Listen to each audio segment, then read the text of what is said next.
ಡಿ.ಕೆ. ಶಿವಕುಮಾರ್, ಸಿದ್ದರಾಮಯ್ಯನವರು ಹಾಗೆ ಹರಿಪ್ರಸಾದ್ ಅವರು ದೆಹಲಿಗೆ ತೆರಳಿದ್ದಾರೆ. ಅನುಮತಿ ಸಿಕ್ಕರೆ ಮಧ್ಯಾಹ್ನ ಅಥವಾ ಸಂಜೆಯ ವೇಳೆಗೆ ಸಂಪುಟ ಫೈನಲ್ಲೇ ಆಗೋಗುತ್ತೆ. ತುಮಕೂರಿಗೆ ಮತ್ತೊಂದು ಸಚಿವ ಸ್ಥಾನವನ್ನು ಕೊಡೋದಕ್ಕೆ ನಾನು ಕೇಳಿದ್ದೇನೆ. ತುಮಕೂರಿನಲ್ಲಿ ಡಿ.ಸಿ.ಎಂ ಡಾಕ್ಟರ್ ಜಿ. ಪರಮೇಶ್ವರ್ ಸಚಿವ ಸಂಪುಟ ವಿಸ್ತರಣೆಯ ಸಂಬಂಧಪಟ್ಟಂತೆ ಮಾತನಾಡಿರುವಂಥದ್ದು. ಆದರೆ ಈಗಿರುವ ಮಾಹಿತಿಯ ಪ್ರಕಾರ ಇವತ್ತು ಚರ್ಚೆಯೇ ಆಗೋದಿಲ್ಲ. ಹೀಗಾಗಿ ರಾಜ್ಯ ನಾಯಕರು ವಾಪಸ್ ಬರ್ತಾರೆ ಅಂತೇಳಿ. ಆದರೆ ಯಾವಾಗ ಏನು ಬೇಕಾದ್ರೂ ಬದಲಾವಣೆ ಆಗ್ಬೋದು. ಈ ನಿಟ್ಟಿನಲ್ಲಿ ತುಮಕೂರಿನಲ್ಲಿ ಡಿ.ಸಿ.ಎಂ ಡಾಕ್ಟರ್ ಜಿ. ಪರಮೇಶ್ವರ್ ಅವರು ಮಾತನಾಡಿದ್ದಾರೆ. ಎಲ್ಲ ಅಂದ್ಕೊಂಡಂತಾದರೆ ಇವತ್ತು ಮಧ್ಯಾಹ್ನ ಅಥವಾ ಸಂಜೆ ಒಳಗೆ ಪಟ್ಟಿ ಫೈನಲ್ಲೇ ಆಗ್ಬೋದು ಅಂತ ಕೂಡ ಅವರು ಹೇಳಿರುವಂಥದ್ದು.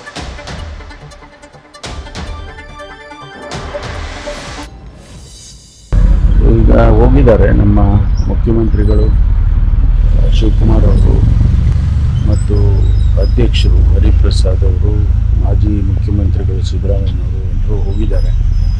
ವರಿಷ್ಠರ ಜೊತೆ ಚರ್ಚೆ ಮಾಡಿ ಅವರ ಅನುಮತಿಯನ್ನು ತೆಗೆದುಕೊಂಡು ಬಂದು ನಂತರ ಮಾಡ್ತಾರೆ. ಶುಕ್ರವಾರ ಆಗೋದು ಅದು ನೋಡಬೇಕು. ಈಗಿನ ಬೆಳವಣಿಗೆ ಮಧ್ಯೆ ಆಗುತ್ತಾ ಅಂತ ಹೇಳಿ ಅದನ್ನೇ ನೋಡಬೇಕು.